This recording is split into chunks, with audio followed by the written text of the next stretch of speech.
사랑하는 성도 여러분, 반갑습니다. 우리 희망교회는 사순절을 맞이해서 누가복음을 묵상하고 있습니다. 오늘 우리가 함께 나눌 말씀은 누가복음 5장 1절에서부터 11절까지 예수님과 베드로의 만남에 대한 이야기를 함께 묵상을 해보려고 합니다. 우리 인생에 있어서 만남만큼 중요한 것이 있을까? 아리스토텔레스의 인간은 사회적 동물이다라는 말을 굳이 인용하지 않더라도 우리는 혼자 살 수 있는 존재가 아니기 때문에 만남은 그만큼 중요합니다. 여러분은 아름다운 만남, 특별한 만남, 또 그 특별한 경험을 가지고 있습니까? 아름다운 삶과 여러분들은 아름다운 삶을 살아가면서 여러분들의 기억 속에 아름다운 만남으로 생각하실 수 있는, 그리고 특별한 만남으로 생각할 수 있는, 그래서 여러분의 정신과 영혼을 넉넉하게 했던 그런 만남이 있습니까? 만남은 누군가를 만나느냐에 따라서 그의 인생을 달라지게도 합니다. 그렇습니다. 우리가 선생과의 만남을 통해서는 그 선생님을 통해서 많은 지식을 획득할 수 있고, 또 지식을 쌓을 수 있고, 또 반대로 우리가 선하지 못한 사람을 만나게 된다면 그 선하지 못한 사람으로 인해서 우리 마음에 깊은 상처를 입을 수도 있습니다. 그런데 오늘 베드로와 예수님과의 만남은 우리에게 어떤 이야기를 들려줄 수 있는가? 오늘 본문은 교회를 다니지 않아도 들어본 교회 안의 중요한 인물, 또 성경 안의 중요한 인물인 베드로가 예수님을 만나는 사건을 이야기하고 있습니다. 베드로가 예수님을 만나는 무대는 1절에서 말하고 있는 것처럼 게네사렛 호숫가에서 예수님과 베드로가 만나는 이야기가 시작이 됩니다. 게네사렛 호숫가에 사람들이, 무리가 예수님과 함께 몰려왔습니다. 그들은 예수님과 함께 하나님의 말씀을 나누면서, 혹은 예수님으로부터 하나님의 말씀을 들으면서 또 배우면서 그렇게 게네사렛 호숫가에 이르렀습니다. 그런데 예수님께서 게네사렛 호숫가에 이르러서 그 호숫가에 두 척의 배가 있는 것을 보게 됩니다. 그렇게 그 게네사렛 호숫가에서는 두 척의 배 안에서 어부들이 이제 바닷가로부터 육지에 도달해서 그들의 그물을 싣고 다음 날에 혹은 다음번에 만선을 기대하는 그런 마음으로 이제 정리를 하고 있는 그러한 상황이었습니다. 그러한 상황에 예수님께서는 그 게네사렛 호숫가에서 그물을 싣고 있는 배를 향해서 다가옵니다. 그리고 그 두 척의 배 중에서 베드로가 있었던 그 배 가까이로 다가가서 이야기를 예수님께서 건넵니다. 배를 좀 띄워달라, 이렇게 시몬 베드로에게 말을 건네고 있는 예수님을 보게 됩니다. 그런 예수님을 얘기를 들은 베드로는 그의 배를 이제 바닷가로 향해서 예수님의 청에 응해서 띄우게 되는 모습을 우리는 본문을 통해서 이야기를 들을 수가 있습니다. 시몬 베드로가 예수님을 위해 배를 띄워드리는 일은 그렇게 쉽게 응할 수 있는 일이었는지, 혹은 당황하게 하는 그런 일이었는지 우리는 단정하기는 그렇게 쉽지는 않습니다. 예수님께서 육지에서 조금 배를 떼기를 청하시고 앉아서 무리에게 예수님의 말씀을 가르치기 시작했습니다. 그렇습니다. 이렇게 예수님은 베드로의 일상으로 들어오셨습니다. 사건의 전후 상황을 살펴볼 때 예수님께서 베드로를 찾아오신 일은 베드로가 준비했다거나 혹은 원했다거나 그러한 상황은 아니었습니다. 또 예수님을 만날 준비를 한 그런 베드로도 아니었습니다. 그냥 어부가 배를 부둣가에 대고 그물을 싣는 그러한 상황에서 예수님은 갑자기 베드로의 삶으로, 베드로의 일상으로 들어오셨다는 것을 우리는 보게 됩니다. 베드로는 고기잡이를 마친 후에 또 다음에 만선을 기대하며 내일을 준비하고 있었던 것처럼 보입니다. 그런 예수님께서 그 시몬 베드로의 일상을 그 베드로의 사이클을 깨고 들어오신 셈입니다. 그리고 베드로는 이제 예수님께서 베드로 자신의 배에 오르신 후 그 무리들에게 예수님의 말씀을 가르치는 것을, 하나님의 말씀을 가르치는 것을 보고 듣고 또 지켜보고 있었습니다. 그리고 나서 예수님께서는 당신의 일을 다 마친 후에 이제 예수님께서는 베드로의 지식의 세계로 간섭해 들어오기 시작합니다. 무슨 말일까요? 그것은 시몬 베드로에게 갑자기 예수님께서 깊은 데에 가서 그물을 내려 고기를 잡으라, 이렇게 이야기하고 있다는 점입니다. 그렇습니다. 예수님은 시몬 베드로에게 더 깊이 다가오셨습니다. 그리고 그를 향하여 깊은 데로 가서 그물을 내려 고기를 잡으라, 이렇게 말씀하고 있습니다. 시몬 베드로는 이런 예수님의 요청에 이번에는 배를 띄워달라는 그 첫 번째 요청과 조금 다르게 반응하는 것을 보게 됩니다. 베드로는 여기서 이제 자기의 생각을 분명하게 밝히고 있는 모습을 우리는 보게 됩니다. 그는, 선생님, 우리가 밤이 새도록 수고하였습니다. 그리고 밤이 새도록 수고하였지만 사실 잡은 것은 없습니다. 그러나 여기에서 베드로의 고백은, 그리고 베드로의 이야기는, 베드로의 또 의견은 계속됩니다. 그렇지만 내가 예수님의 말씀에 의지하여서 그물을 내리겠습니다, 이렇게 베드로가 자기의 생각을 밝히게 되는 것을 보게 됩니다. 여기까지 빠르게 진행되는 사건 속에서 우리는 무엇을 생각할 수 있을까요? 베드로가 예수님이 말씀하시는 것처럼 깊은 곳에 가서 그물을 던지지 않았을까요? 베드로는 사실 고기 잡는 일을 생업으로 삼고 밤이 맞도록 수고하는 그런 성실한 어부였을 것 같습니다.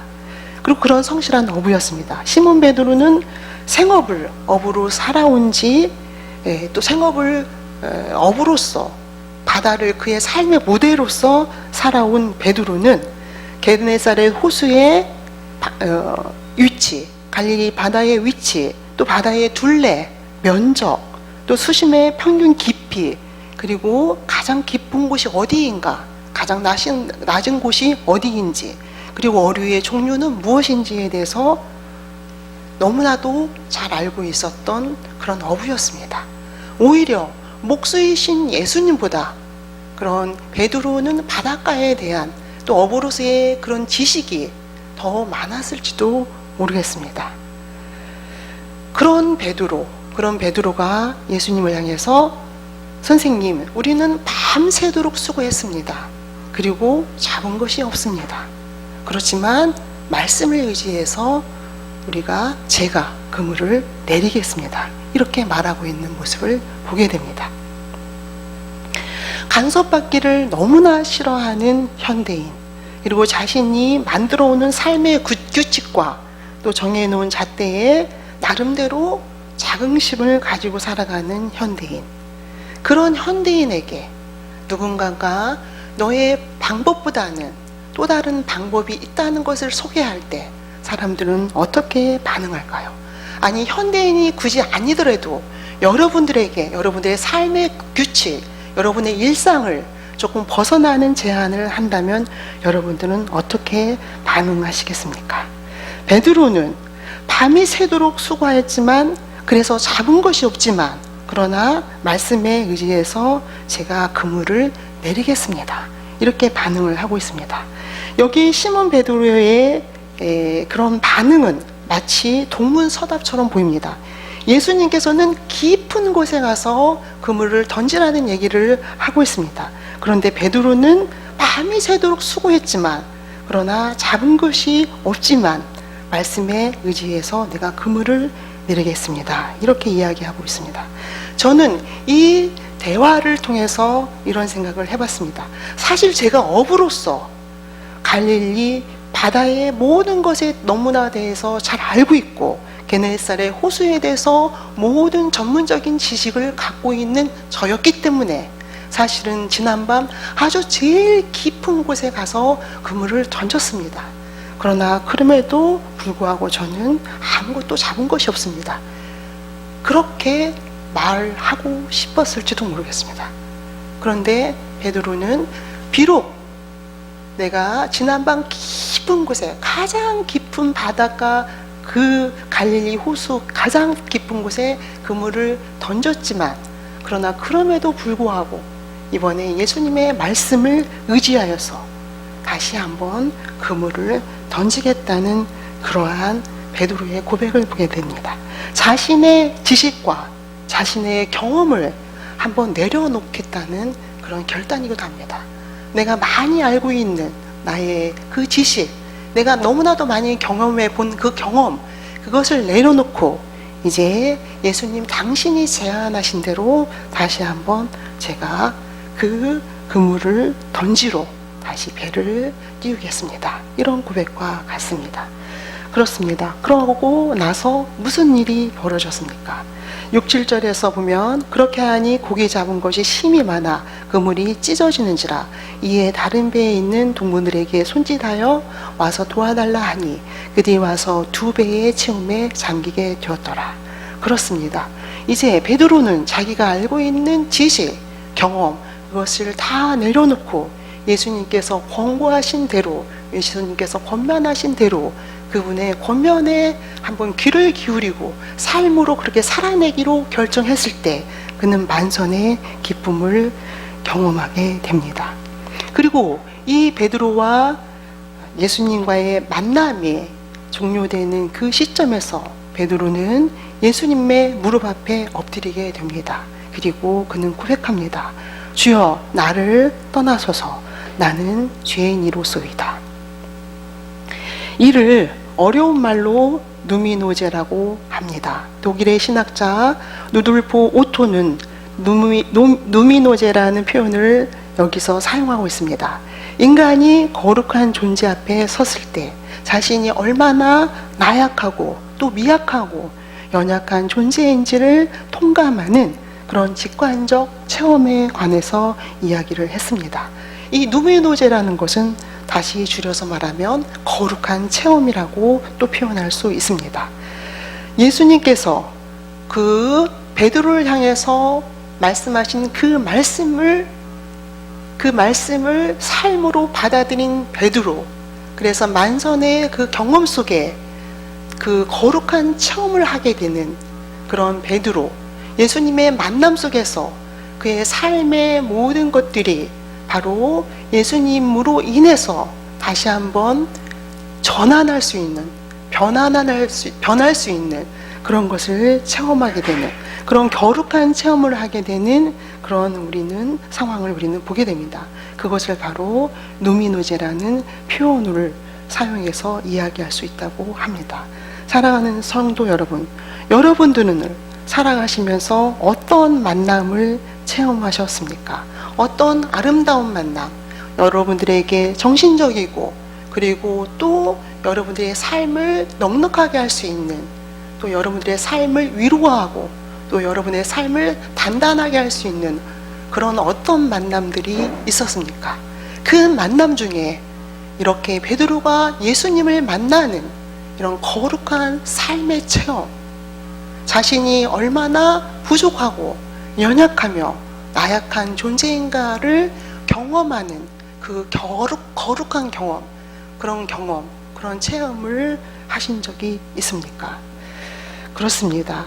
삶의 정황에서 또 삶의 현장에서 우리가 누구를 만나는가, 그것은 너무나도 중요한 것이라는 것을 우리 모두가 다 알고 있습니다. 그래서 우리는 어쩌면 좋은 사람, 또 좋은 환경, 그런 좋은 삶의 상황들을 꿈꾸는지도 모르겠습니다. 그리고 우리는 그렇게 좋은 만남을 우리 마음속에 그렇게 간절히 원하는지도 모르겠습니다. 그리고 그런 좋은 만남을 가진 사람들을 부러워하는지도 모르겠습니다. 그렇다면은 우리는 우리의 만남을 누군가를 만난다는 거, 또 어떤 상황을 만난다는 거, 좋은 사람, 좋은 상황을 만난다는 것이 굉장히 중요하지만 더 중요한 것이 이 만남 속에 있다는 것을 오늘 본문을 통해서 알게 됩니다. 그것은 누군가를 만나는 것, 누구를 만나는 것도 중요하지만 그거에 동일하게 그 누구를, 그 상황을, 그 어떤 삶의 현장을 어떻게 만나는가, 어떤 마음으로 만나는가가 더 중요하다는 생각을 또 하게 됩니다. 만남이 중요하다는 거, 좋은 사람을 만나는 것도 중요하지만 그러나 그 만남을 우리는 어떻게 그 만남을 만나고 또 그 만남을 어떻게 직면하는가, 그것이 중요하다는 생각을 하게 됩니다. 아무리 좋은 선생님을 만나도 좋은 지식을 쌓을 수 없는 사람이 있습니다. 좋은 선생님을 만난다고 해서 다 좋은 지식을 쌓을 수 있고 또 좋은 지식을 얻을 수 있는 것은 아닙니다. 정말 거룩한 경험, 거룩한 만남, 그래서 그런 누미노제라고 말할 수 있는 그런 경험 앞에 선다고 해도 동일한 감동으로, 동일한 감격으로, 동일한 감사와 기쁨으로 또 만나는 것은 아닙니다. 사랑하는 성도 여러분, 만남이 중요하고 또 그 만남을 어떻게 우리가 이끌어 가는가에 대한 그 질문 앞에 우리는 우리의 삶과 연결해서 어떻게 이야기할 수 있을까요? 또 어떻게 적용할 수 있을까요? 여러분의 삶 속에는 어떤 만남이 있었습니까? 또 어떤 만남이 일어나고 있습니까? 요즘의 상황 속에서 사람보다는 당혹스러운 상황과 우리는 많이 만나게 됩니다. 당혹스러운 상황과 또 삶의 현장에서 우리는 또 판단해야 되고 또 결정하는 그런 상황, 또 빨리 결정해야 되는 그런 상황에 우리는 몰리기도 합니다. 혹은 다른 사람과의 교제 속에서 우리 마음에 어떨 때에는 공고함이 남게 되고 또 후회하는 마음이 남게 되고 또 미움과 또 좌절이 남게 되기도 합니다. 우리가 예상하지 못했던 그런 환경 속에서 우리는 또 우리가 예상하지 못한 그런 공고함과 또 절망과 또 후회도 만나게 됩니다. 그러한 사건과 만나게 될 때 우리는 어떻게 결정하고 또 그 만남을 어떻게 순기능이 작동하도록 할 수 있을까요? 오늘 베드로와 예수님의 만남이 이런 삶을 사는 우리에게 어떤 이야기를 할 수가 있을까요? 우리는 어떤 사건과 만날 때 우리가 지금까지 해왔던 우리들만의 익숙한 방법이 있습니다. 그리고 그렇게 지금까지 해왔던 익숙한 방법이 있기 때문에 우리는 어떤 사건과 만날 때 어떤 의미에서는 망설임도 없이 그 익숙한 방법을 선택하게 됩니다. 그리고 그렇게 또 반복적인 그런 선택이 습관이 되고 그것이 마치 정답인 것처럼 그리고 안전하다고 생각하고 살아가게 됩니다. 그런데 베드로는 어떻습니까? 베드로의 경우를 한번 생각해 봅시다. 이제 바닷가에서의 하루의 일상을 다 마치고 돌아온 베드로, 그리고 내일의 만선을 꿈꾸기 위해서 오늘의 이 남겨진 시간은 오늘 그물을 정리하고 배를 손질하고 그리고 일찍 들어가서 잠자리에 들어야만이 내일 새벽 여정을 시작할 수 있다는 그런 생각을 하는 베드로였을지도 모르겠습니다. 그리고 그에게는 그렇게 날마다 그렇게 살아온 그 일상이 마치 그에게는 정답과 같아서 거기에서 벗어나기를 원하지 않는 어부였을지도 모르겠습니다. 그런 베드로에게 예수님께서는 배를 띄우라는 얘기를 건넵니다. 그런데 어떤 것을 베드로는 결정했습니까? 배를 띄우게 되죠. 베드로가 그의 일상을 잠깐 접어두고 예수님이라는 분에게 배를 띄워드렸을 때 베드로의 삶의 만남은 그때 시작되었습니다. 예수님께서 배를 띄우고 하신 일은 많은 무리를 향해서 하나님 나라를 선포하고 또 하나님의 그 놀라우신 사랑을 이야기하는 그러한 가르침 속에 베드로는 같이 하나의 청중으로서 그렇게 듣고 있었다는 것을 보게 됩니다. 그 하나의 청중으로서 예수님 말에 귀를 기울였던 베드로, 그렇게 우연히 시작되었던 예수님과의 만남, 그 만남은 다시 베드로의 지식의 세계로 들어와서 간섭할 때 이제 깊은 곳에 가서 배를 띄워 그물을 내리라고 하는 그런 예수님의 그 조금 더 깊어진 간섭 속에 그 베드로는 자기의 모든 생각을 또 지식의 세계를 또 자신의 경험을 내려놓고 예수님의 말씀에 순종하게 됩니다. 그렇습니다. 베드로의 그 순종, 그리고 베드로의 그 삶의 결정은 그의 삶을 풍요롭게 합니다. 그리고 그의 삶을 풍요롭게 할 뿐만 아니라 8절에서 고백하는 것처럼 나는 죄인으로서이다 라고 고백하는, 예수님 앞에 비로소 자신의 존재가 무엇인지를 깨닫는, 자기가 정말 예수님 앞에 너무나도 작은 존재라는, 예수님 앞에 자기는 죄인이라는 그런 고백, 그런 거룩한 경험을 하고 있다는 것을 보게 됩니다. 사랑하는 성도 여러분, 오늘도 여러분들은 어떤 만남을 꿈꾸며 어떤 삶을 살아가고 있습니까?